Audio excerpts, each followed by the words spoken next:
What's up everyone and welcome back to the channel. In today's episode, we're looking at yet another self-proclaimed sovereign citizen who attempts to rely on the so-called soft set script during his court appearance. This video features footage from two of his pretrial hearings as several jury trials approach. And as a side note, it appears his brother-uncle is also facing charges in another jurisdiction. We'll cover that situation in a future upload. Before we dive in, just a heads up. The level of confusion on display here is remarkable, so brace yourselves and— Sullivan, 25 M426 24 M439. And good morning. Can you tell me your name, please? Jared Mark of the family Sullivan. People, what is the outcome of your conversation, Mr. Sullivan? Your Honor, Mr. Sullivan indicated to me that these are likely going to become trial cases. I do have a note in the file that Mr. Sullivan filed a discovery demand, but has not yet come to our office or requested that discovery in any way. So I did inform him that he can go upstairs to our office and request that discovery.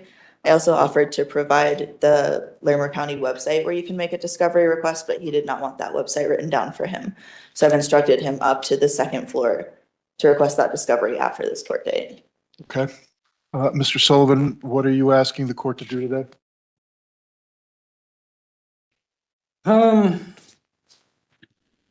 Well, I'd push for another dismissal based on failure to state a claim.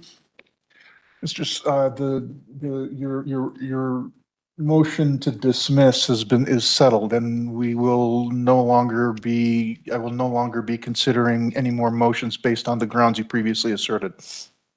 Well, and your response to that is just adding claims on the record that haven't been brought up by either parties. And it leaves the appearance that you're acting outside of the bounds of your duties as an independent third party. You are asking me to review motions and issues that I reviewed, I think, last year and already acted on, and I'm not doing that again. Do you have an oath to the Constitution on record, sir? Beg your pardon? Do you have an oath to the Constitution on record? Sir, excuse me, do you have an oath to the Constitution on record? Many so-called sovereign citizens appear to believe that refusing to consent, disputing the court's jurisdiction, and posing questions like, "Do you have an oath to the Constitution?" functions as some kind of secret code, as if it instantly triggers a mythical, level 69 escape from consequences spell. Unfortunately for them, that's not how the legal system works. Simply repeating these lines doesn't invalidate proceedings or make charges disappear, no matter how confident. We've discussed this, and so we're going to move on. You are choosing to. Do you have an oath of office on record to the Constitution, sir? Sir, you may not interrupt me. I'm going to go through. You are choosing to represent yourself. Is that correct? Yep. Then I have to ask you some questions. And I think I've asked you this before, but we'll go over it again. Are you currently under the influence of any drugs, medication, or alcohol that would affect your understanding of these proceedings? No. Do you understand that you have the right to be represented by an attorney throughout these proceedings? Yes. Do you understand that if you cannot afford an attorney, that an attorney can be provided to you at no charge to you if you qualify financially for that service? Yeah, we've already done that. I know, but do you understand that? Yeah. And do you understand that I would appoint counsel to represent you if you wanted an attorney to represent you, provided you meet that financial eligibility requirement? Do you understand that? Yes. Do you have any legal training? No. How far have you got in school? Some college? Do you understand that the criminal law is a complicated area and that an attorney trained in this field could be of great help in preparing and presenting and representing your defense? No, I don't understand that because I haven't seen evidence of it. Because what? I haven't seen evidence of that, especially through the attorney that I was provided that offered ineffective assistance of counsel. Well, all I'm asking is, do you understand that I'm not asking you about the specifics of the case.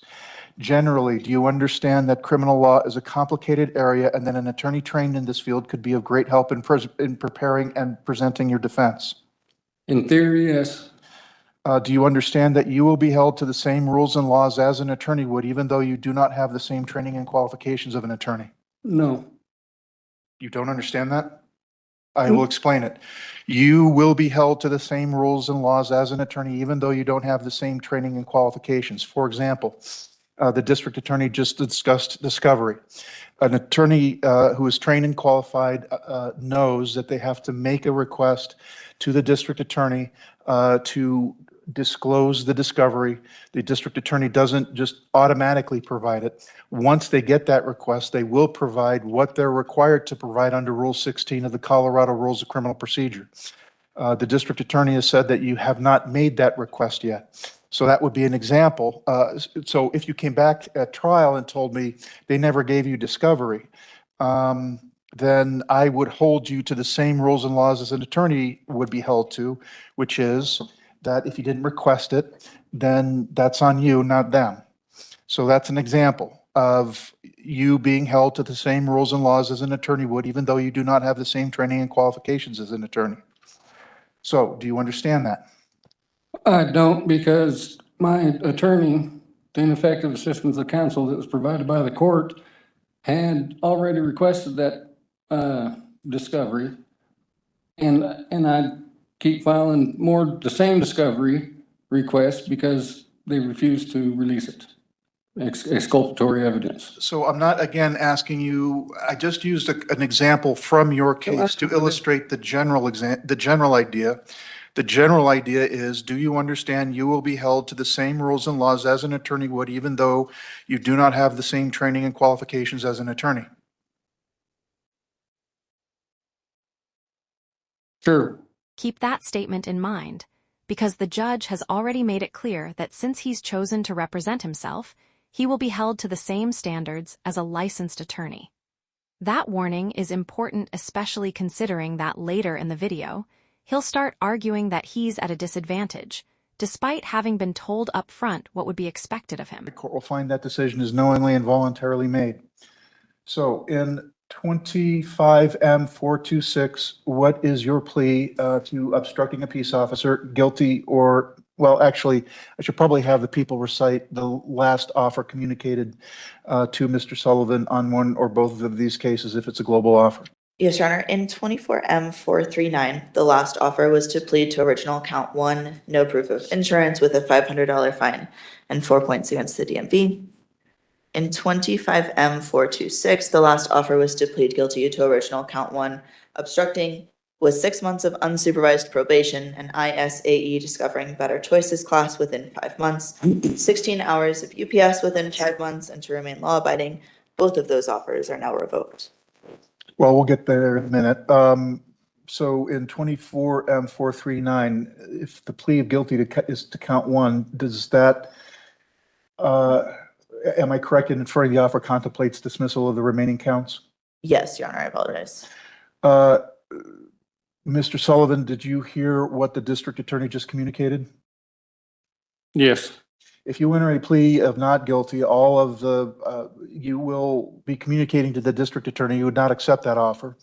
You'd be communicating, and the district attorney is free to withdraw it.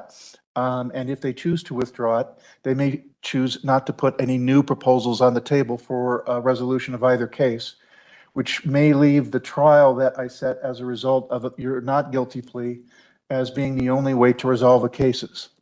Do you have any questions about that? No. So in 25M426, what is your plea, guilty or not guilty? I do not consent to enter any plea on my behalf. I do not comprehend or understand how to enter a plea, as there is no injured party in this matter and no evidence of any contractual obligation requiring performance to follow the corporate state of Colorado statutes, codes, ordinances, and rules that are merely policies of the corporation acting as government under the color of law outside the bounds of the constitutions of the United States and the state of Colorado. Right, so it sounds like you're refusing to enter a plea, is that correct? Yes, sir. And the court will enter a not guilty plea on your behalf. On 24M439 to count 1, driving without insurance, count 2, obstructing a peace officer, count 3, driver's license refusal to display, count 4, fictitious plate. What are your pleas, guilty or not guilty? I do not consent to enter any plea on my behalf. I do not comprehend or understand how to enter a plea, as there is no injured party in this matter and no evidence of any contractual obligation requiring performance to follow the corporate state of Colorado statutes, codes, ordinances, and rules that are merely policies of the corporation acting as government under the color of law, outside the bounds of the Constitution of the United States and Colorado State. So it's, am I also correct in inferring you are refusing to enter a plea in 24M439 as well? Yes, sir. Court will enter a not guilty plea on Mr. Sullivan's behalf. Are you requesting a trial to the court or a trial to a jury on these two cases? I'm demanding a trial by jury. All right. And are you planning on scheduling those back-to-back, Judge? Was that my understanding? I beg your pardon?